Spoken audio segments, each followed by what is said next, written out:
Ladies and gentlemen, the President of the Republic of the Philippines, His Excellency Ferdinand R. Marcos Jr. May we invite the President, together with Transportation Secretary Vince Dizon, Mindanao Development Authority Secretary Leo Magno, Special Assistant to the President Tonio Ernesto Lagdameo Jr., PPA General Manager J. Daniel Santiago to lead the unveiling of the Balingon Port Expansion Project Marker.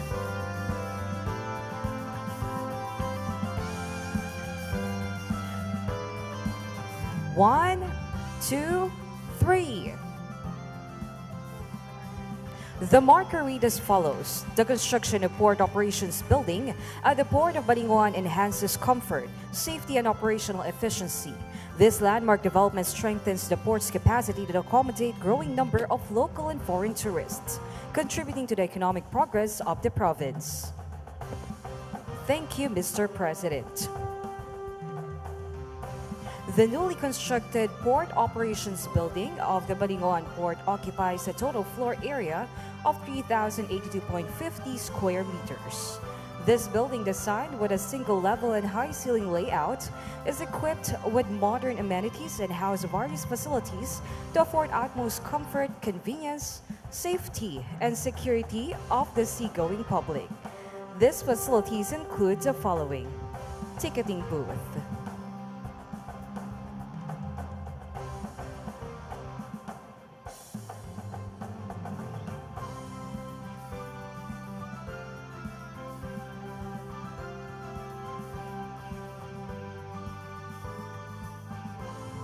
the President is now at the Security Inspection X-ray area. Once again, ladies and gentlemen, the President of the Republic of the Philippines, His Excellency President Ferdinand R. Marcos Jr. The President is now at the kids' playroom.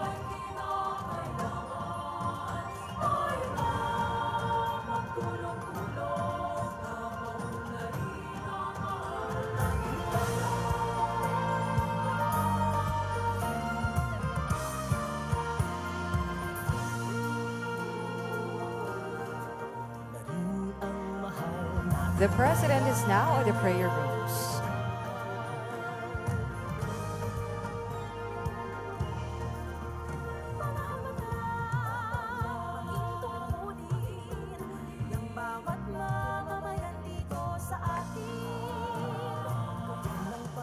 Included in these facilities are the commercial area and the child care room.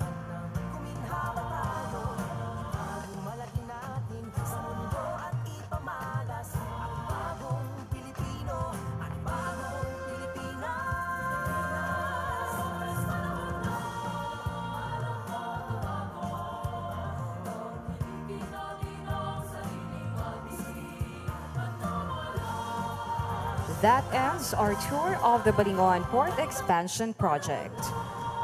Once again, ladies and gentlemen, the President of the Republic of the Philippines, His Excellency Ferdinand R. Marcos Jr.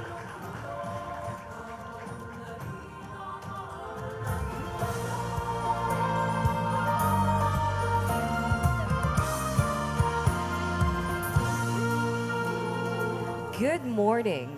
We are gathered here for the inauguration of Balingon Port Expansion Project. To formally begin our program, may we call on PPA General Manager J. Daniel Santiago for his welcome remarks.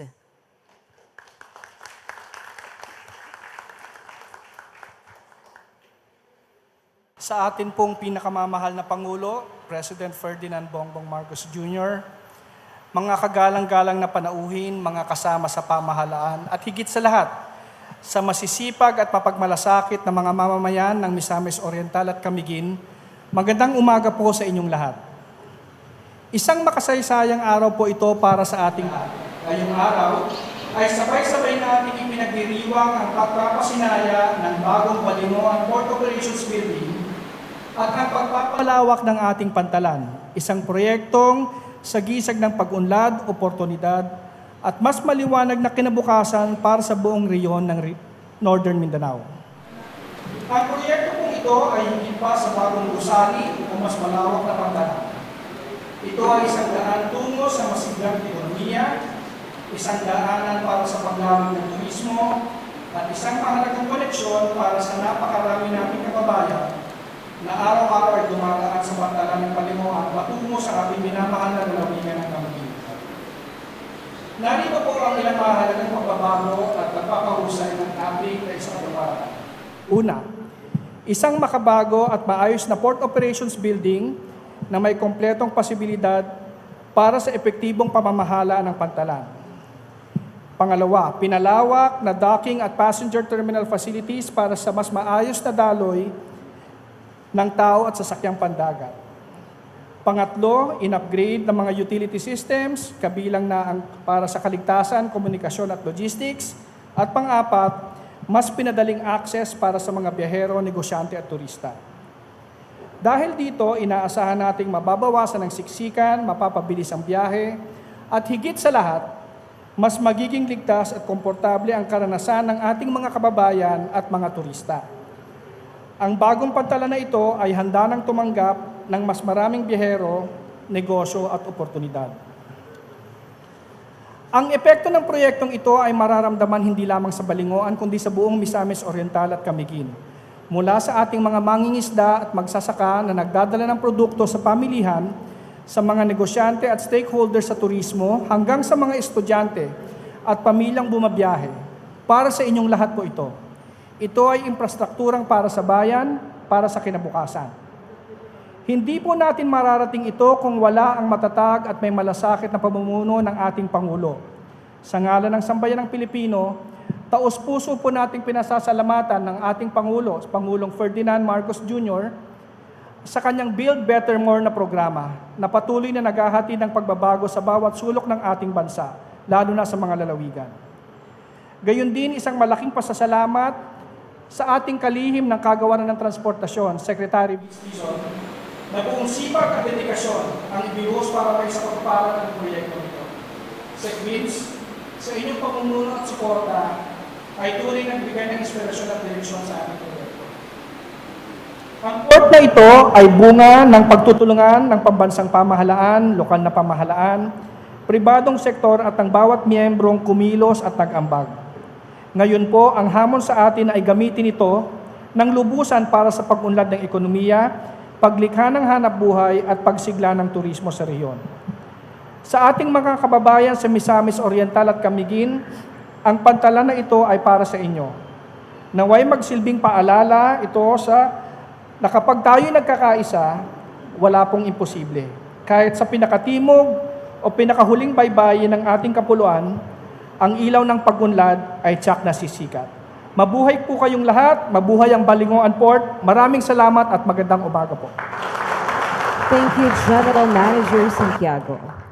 To give us his message with an audiovisual presentation, may we invite Transportation Secretary Vince Dizon. Magandang umaga po, Mr. President. Magandang umaga po sa ating mga kasamahan sa gobyerno, led by our local government officials, led by Governor Unabia, at sa lahat po ng mga kasama nating gumawa nitong napakagandang pasilidad na ito. Magandang umaga po at maraming salamat sa lahat ng inyong ginawa. Alam niyo po, bago po ako'y pinagpala at inimbita ng ating mahal na Pangulo, may napanood po akong speech niya. Ito po ay, I think, during the launch of the senatorial campaign for this year. And the words of the President in that speech really struck a chord in me, Mr. President. It is when you said, "We are the people's servants, not their lords." Napaka-importante po nun para sa ating mga nagtatrabaho sa gobyerno dahil ito'y reminder na tayo po'y nandito para manilbihan, hindi maghari-harian. Tayo po'y nandito para magserbisyo at hindi po pagsilbihan. And I think, Mr. President, in our first meeting, I remember very vividly when you told me one simple thing. Please make the lives of the daily lives of our commuters easier, safer, and more comfortable. Yun lang po ang sinabi ng ating Pangulo. Padaliin natin ang araw-araw na pagbiyahe ng ating mga kababayan.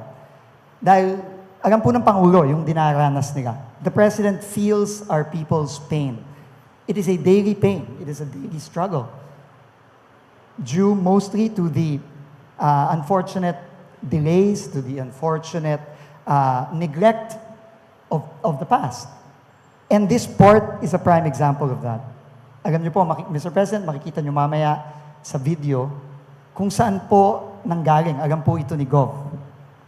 Di ba po, Gov, dati, parang wala naman pong terminal na ganito dito. No? Ang mga kababayan po natin, nandun lang po sila, naka-monoblock chair lang, walang electric pan, walang kahit ano, walang CR, inaabangan po nila.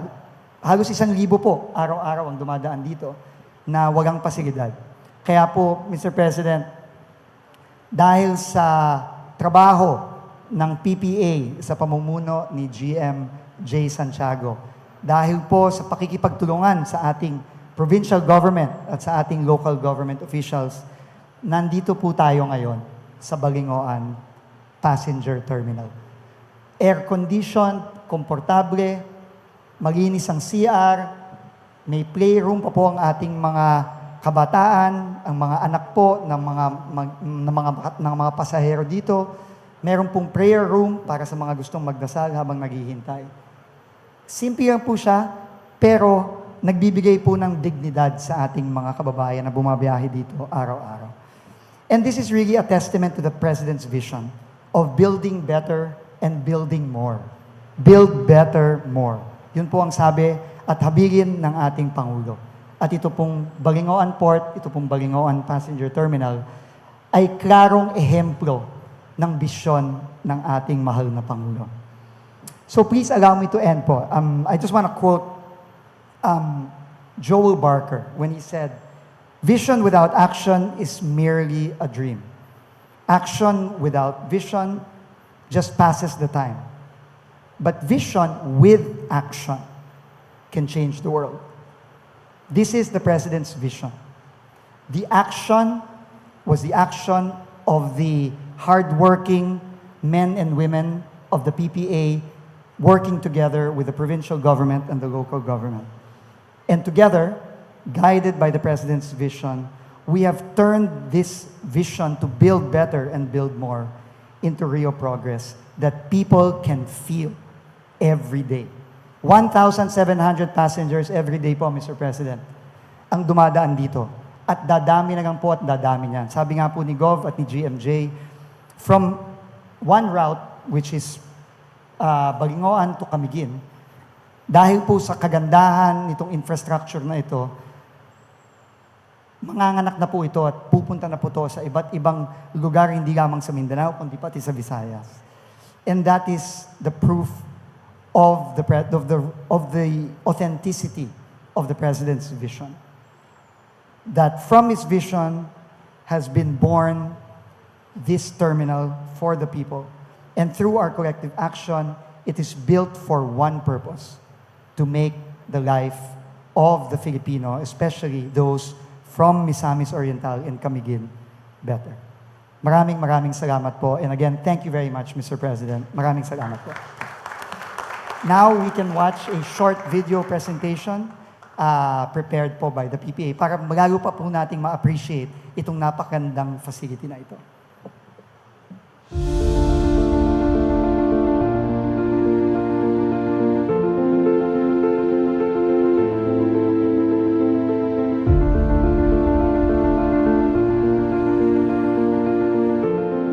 Sa unang panahon, maliit pa itong pier namin.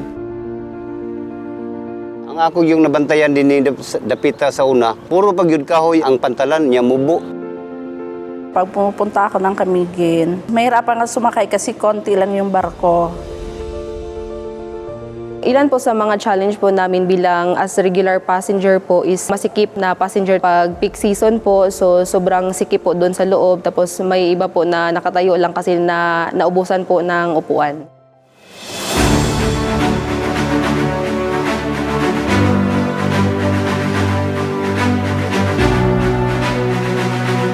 Pagpasok ko, napansin ko kaagad na malawak yung building, tsaka mas marami ng upuan. Yung mga pasahero, komportable na po sila. Maganda na po at saka maluwag. Komportable na po yung mga pasahero na papuntang Camiguin. Ang napansin ko po dito sa bagong passenger terminal building is nasusolusyonan po yung masikip na PTB. May aircon na tapos dati wala pa. May nabigay na po sila ng sapat na pasilidad kagaya ng mga upuan, comfort rooms, at saka mga ticketing booths na siyang nagbibigay na at nagpapadali ng proseso sa pagbiyahe. After ng magka-COVID pandemic, we see a resurgence ng tourism industry. The Camiguin province had been so intensive sa kanilang campaign to increase their tourism industry. That's one of the factor na kino-consider ng PPA para magtayo ng mas bigger na facility to accommodate more passengers at lalong-lalo na mas maging convenient, comfortable at maganda yung biyahe nila.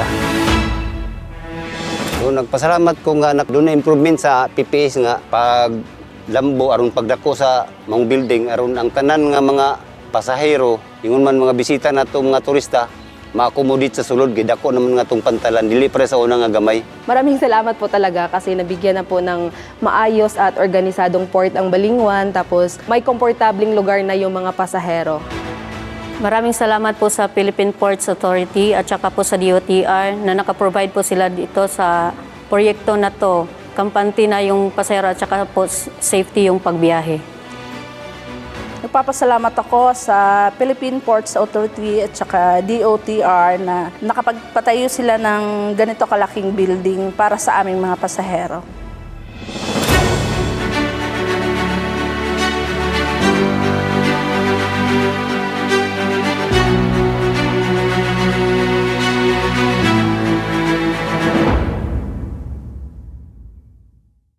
May we recall once again Transportation Secretary Vince Dizon to introduce our guest of honor and keynote speaker.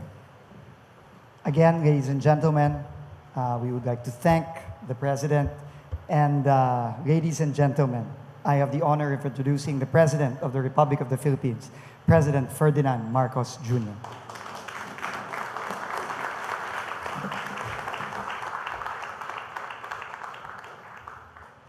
Thank you, DOTR Secretary Vince Dizon, for your kind introduction. Please be seated.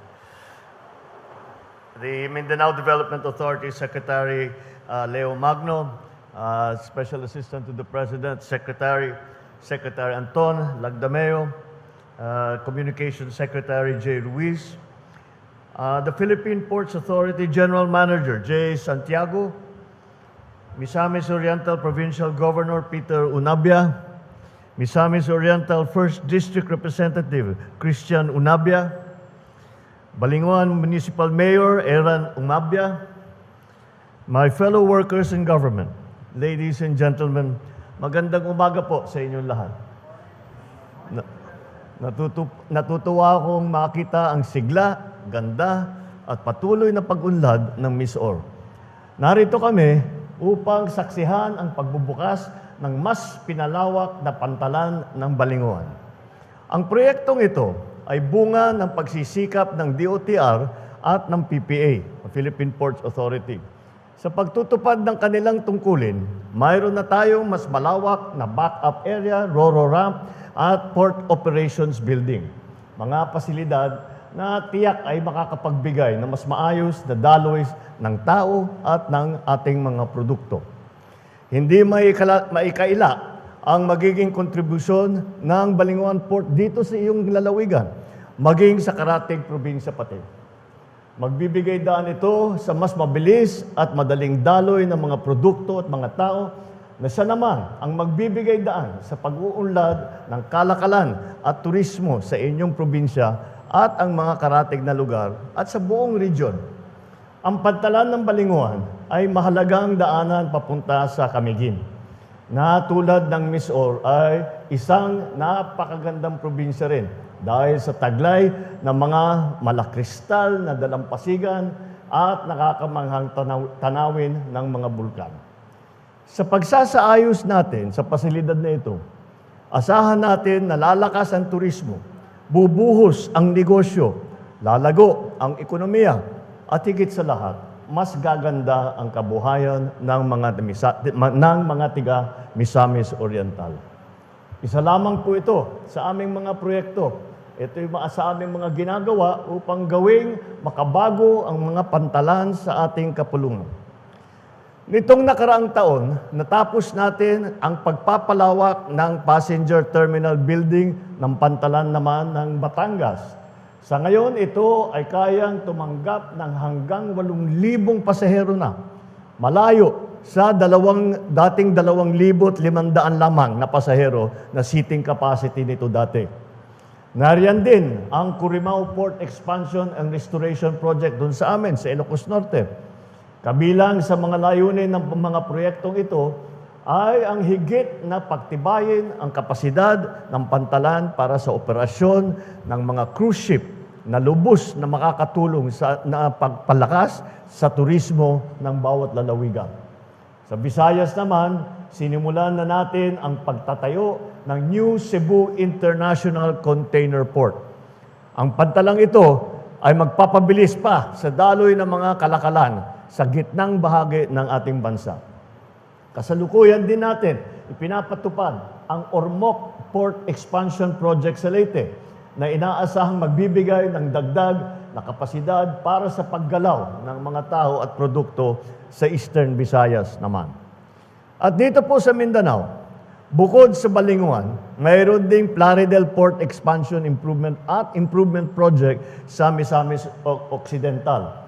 Kasalukuyan natin itong ipinapatupad upang mapalakas ang inter-island connectivity sa region na ito. Ang lahat ng ito ay naglalayong mapaunlad ang ating mga pantalan at mapabuti ang karanasan ng bawat Pilipino.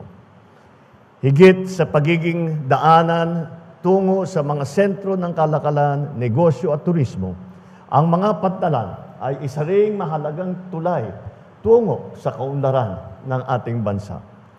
Dito nagtatagpo ang mga tao. Dito dumadaan ang ating mga produkto. Dito nagkakaroon ng oportunidad ang mga kababayan nating maabot ang mas malawak na merkado para umasenso sa buhay. Kapag naisaayos natin ang ating mga pasilidad at infrastruktura, asahan natin na lalakas ang turismo, bubuhos ang negosyo, lalago ang ekonomiya, higit sa lahat, gaganda ang takbo ng buhay ng bawat Pilipino. Mula Luzon, Visayas, hanggang sa Mindanao, tuloy-tuloy ang ating pagsulong. Mga kababayan, ito po ang diwa ng aming tinatawag na Build Better More. Gumagawa tayo ng mga infrastrukturong may puso para sa ginhawa, seguridad at pag-angat ng ating mga kababayan. Ngunit, hindi lang po ang pagpapalaki ng kapasidad ng mga pantalan ang prioridad natin. Mahalaga rin po na mapanatili ang kaayusan ng mga ito upang masiguro na ligtas, matiwasay at maginhawa ang biyahe ng bawat pasahero. Kaya't pangalagaan natin ito dahil ang mga gusali, pasilidad at infrastruktura ay magtatagal lamang kung may malasakit ang mga gumagamit nito. Alam natin marami pang kailangan gawin upang matupad ang pangakong mas magandang kinabukasan para sa bawat Pilipino. Ngunit hindi naman tayo titigil. Unti-unti, tuloy-tuloy, makakarating tayo doon. Mga kababayan, ipagdiwang natin ang araw na ito. Isang makabuluhang hakbang pasulong para sa mas maginhawa, mas maayos, at mas maasahang biyahe para sa bawat Pilipino. Maraming salamat po. Mabuhay ang Balinguan, mabuhay ang bagong Pilipinas. Magandang umaga po sa inyo lahat. Thank you, Mr. President. That concludes our program. Thank you, Mr. President, for gracing the inauguration of the Balinguan Port Expansion Project. Once again, ladies and gentlemen, His Excellency Ferdinand R. Marcos Jr.,